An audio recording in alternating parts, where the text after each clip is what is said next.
Section 1. You will hear a new student, Tom, talking to a student representative called Rachel about university clubs.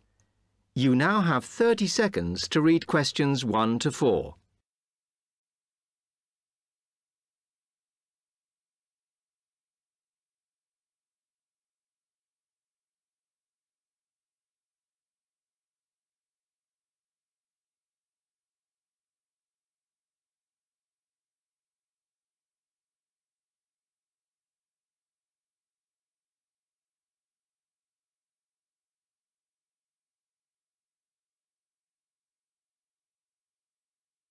Hi, welcome to Freshers Week.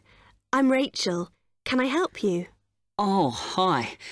Yes, I was hoping to find out about some clubs I could join. Well, all the club stands are here in this hall. What were you interested in? Not sure. I wanted to do something where I could meet people. Well, take this leaflet with details of all the clubs and see what you think. Oh. It'll probably depend on what day you're free. Like on Mondays, there's the film club. Then on Tuesdays, you've got the climbing club. That's really good. I'm in that. Then on Wednesdays, you've got chess, if you want something a bit more intellectual. But you should look through carefully because all the clubs run extra activities as well as their normal meetings. Oh, yes, I see. So, it looks like the film club has discussions after the films. I'd quite like to go to those. Then climbing. Goodness. It says here that the university has its own climbing wall. That's impressive. And they go on weekend trips. Cool. And it says the chess club normally just does games with whoever turns up. But it also runs competitions sometimes. But I bet you've got to be pretty good to do that. Yes, I think so. And how many people are in the clubs? Are they all really full? Well, obviously they're all different. So, for example, the film club has just increased its membership from 85 to 125. But I think they're hoping to extend it to 150. The climbing club's quite small, 40 people. And the chess club is fairly healthy at 55. Right. OK. So who do I see if I want to join these clubs? Well, if you go round the stands and speak to the people there. For the film club, that's the events organiser. For climbing, you'll need the club secretary. And the chess club is organised by one of the maths tutors. OK? Yep. I think I'll start with the climbing club. It sounds good. Oh, well, as I said, I'm in that, so I might be able to help you a bit. You now have 30 seconds to read questions 5 to 10.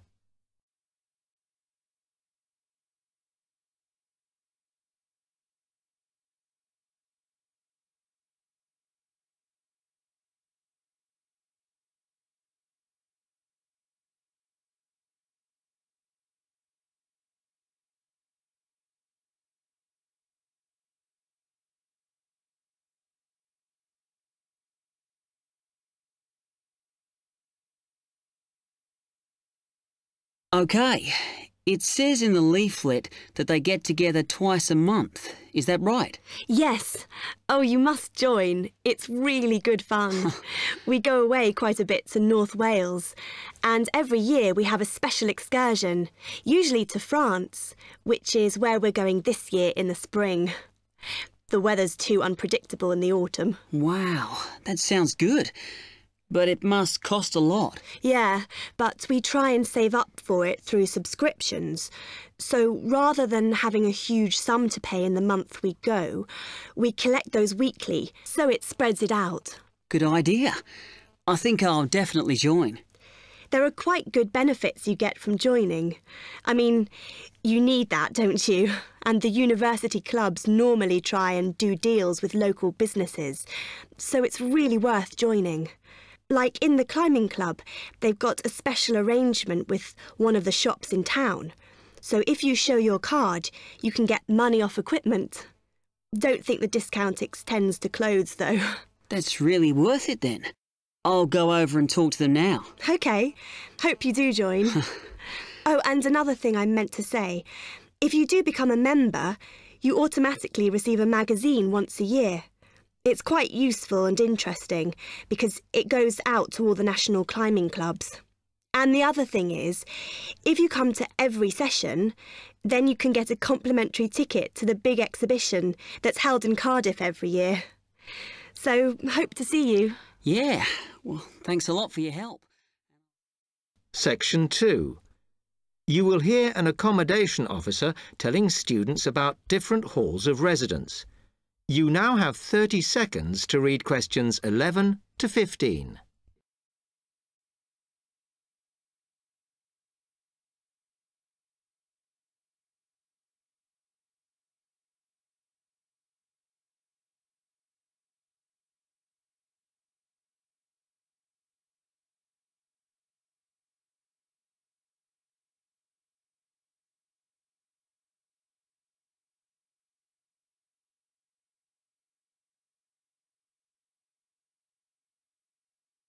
Good afternoon and welcome to Stanton University. I'm here to tell you about the various halls of residence we have available should you choose to come here.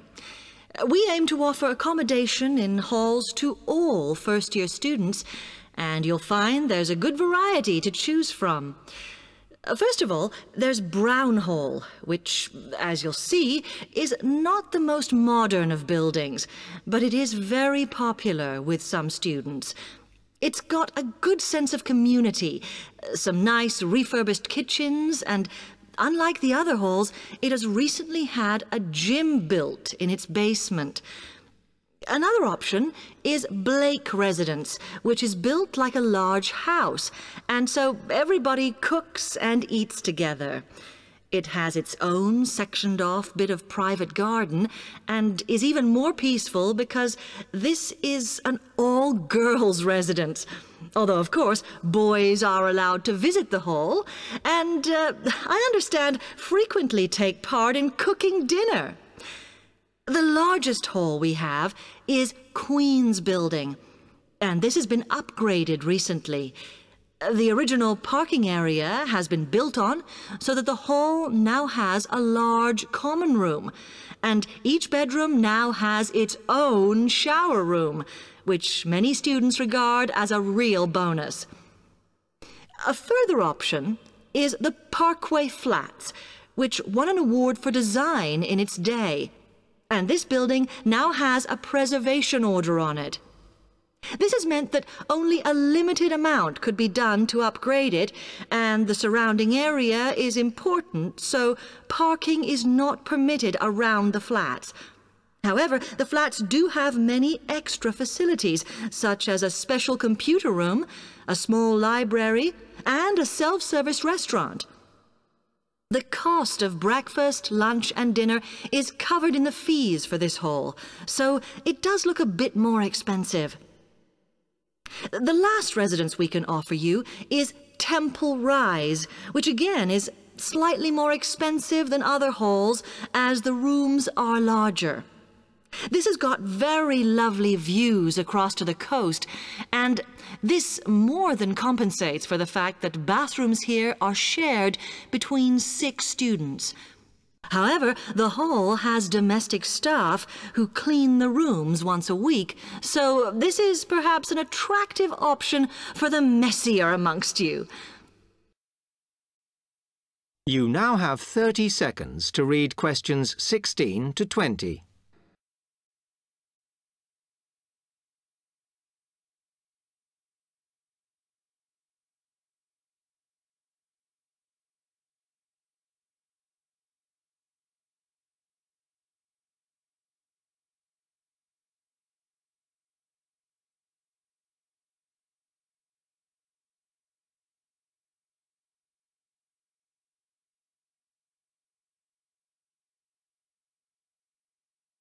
Now, if I can just show on this wall map here where they all are, you might like to go and have a look round.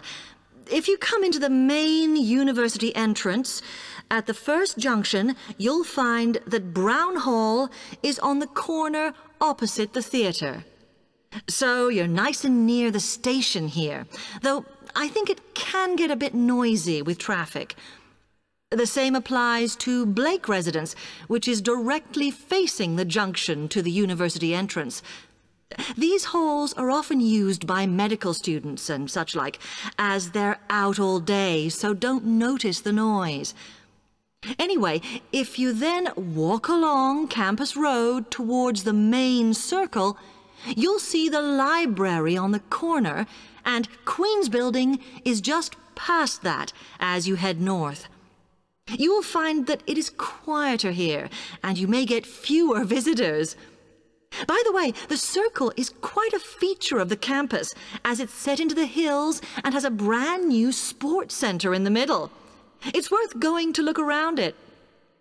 Now, the Parkway Flats are on the opposite corner to the library, facing the circle, as you head towards the main buildings. The main buildings are only about a 5-minute walk from here, and places in these halls go quickly, so my advice is to reserve your place as soon as possible. Then Temple Rise is inside the circle, next to the sports centre, but further from the main university buildings. Now, if you'd like to go off and physically look... Section 3. You will hear two students, Jenna and Marco, discussing a business studies project they have to do. You now have 15 seconds to read questions 21 to 24.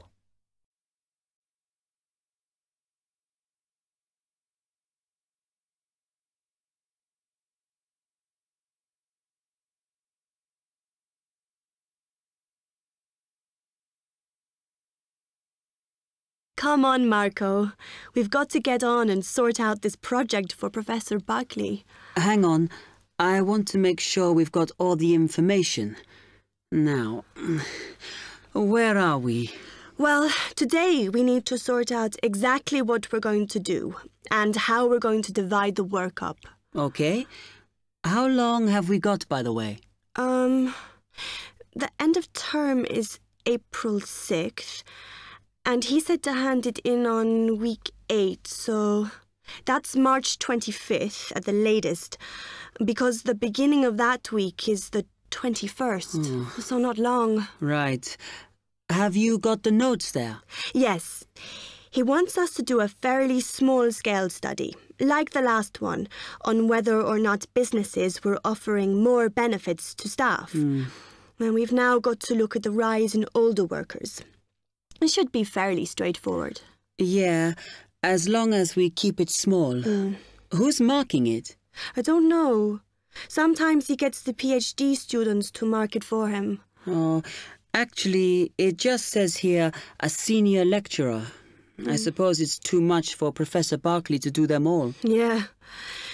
Anyway, how are we going to go about this? Well, we have to decide how big we want it to be and who... Yeah, but I think we must sort out a timetable for the project. Otherwise, nothing will get done. Okay. Do you want to do that? All right. I'll do it as soon as we finish here. You now have 15 seconds to read questions 25 to 27.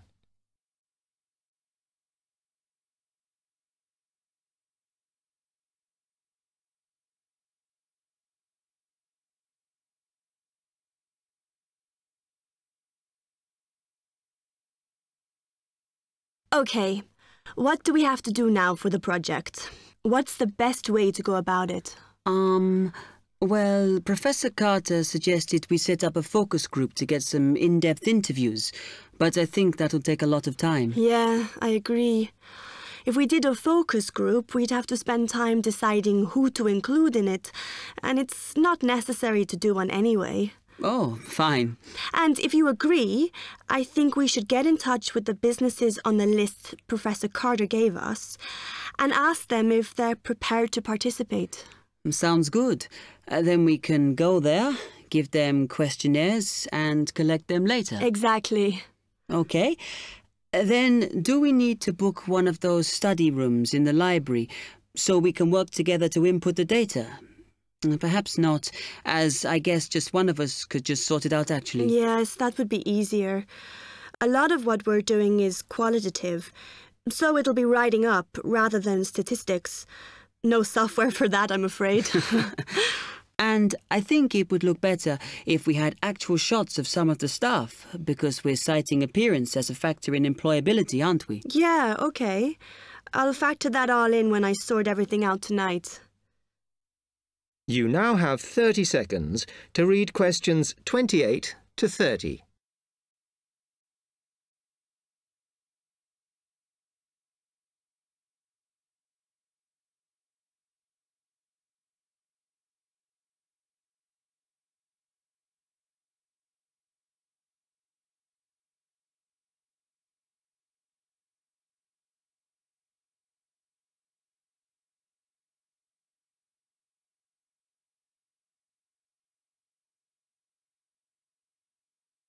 I'm glad we decided to work together. I think it's going to work out well. Yes, well, given that we had to work in pairs on this project, I think we were right to choose each other. We complement each other academically, as we're each good at what the other isn't. In fact, we should have tried working together before. Yes. Now, how shall we split the work? I'll do the analysis, shall I? Oh, okay.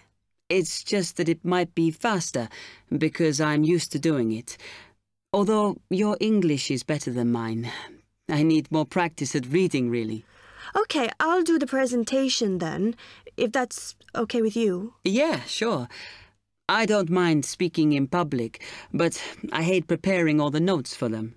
The thing is, the tutor said one person should do the whole presentation, and he said he expects me to do it because I haven't done one yet. No, that's fine. Now, let's see. Section 4. You will hear a media studies tutor giving a lecture about news sources. You now have 30 seconds to read questions 31 to 35.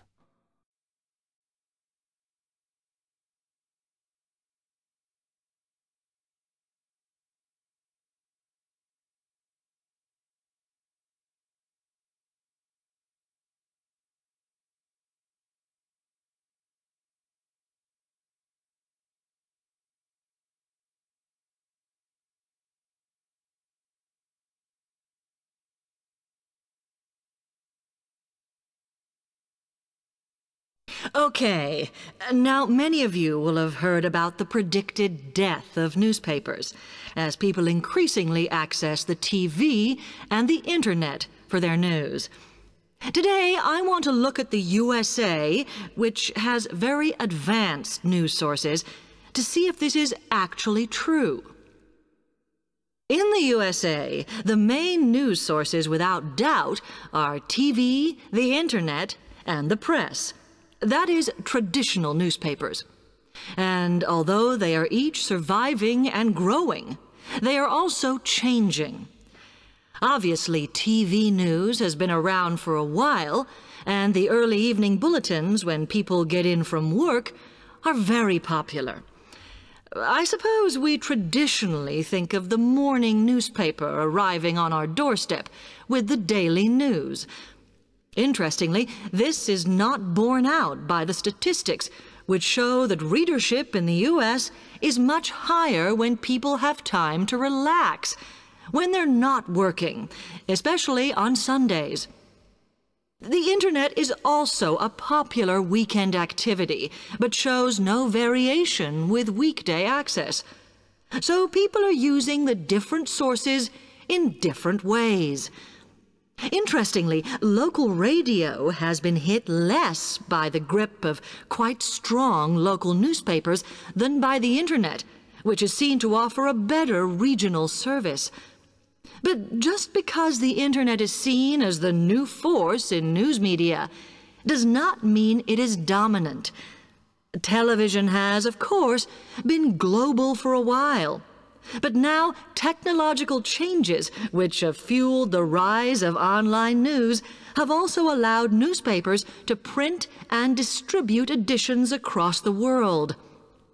In fact, internet news, which is seen as the big competitor for traditional markets, does not offer that much variety.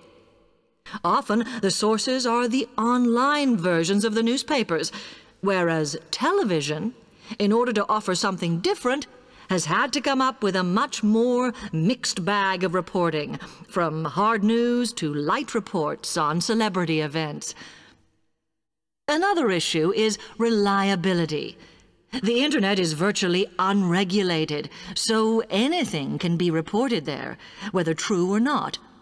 Journalists on newspapers have fought a long, hard battle to fight intervention and to retain the freedom of the press. Television, however, is seen as critical to political power and has become subject to harsh controls about what it can or cannot say. You now have 30 seconds to read questions 36 to 40.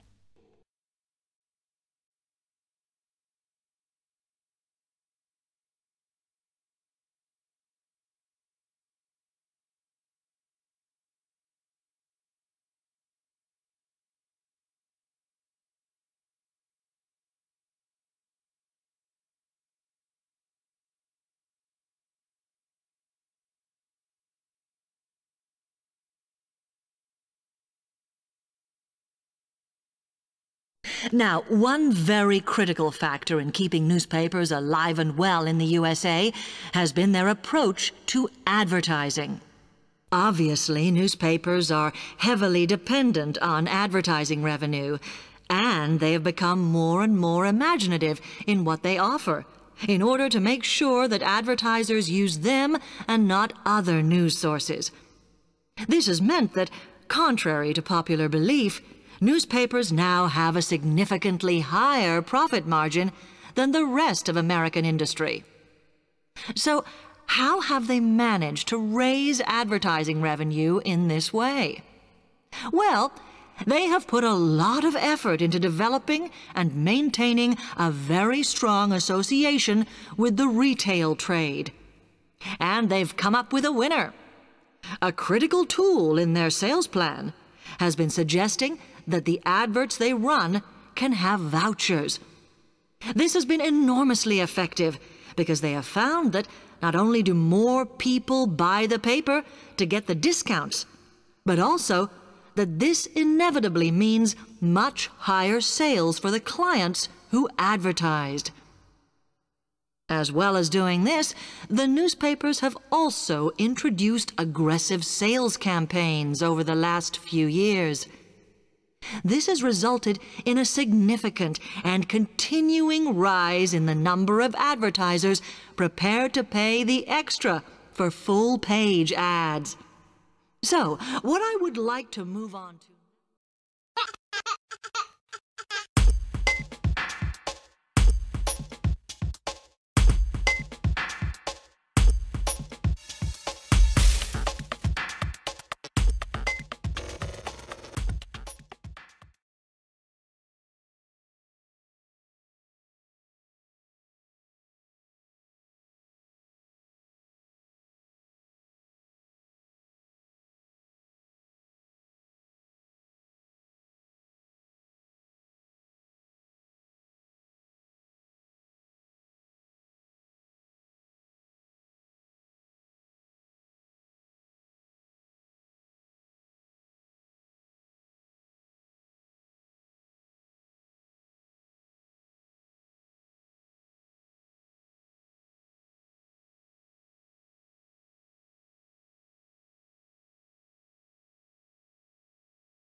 Bye.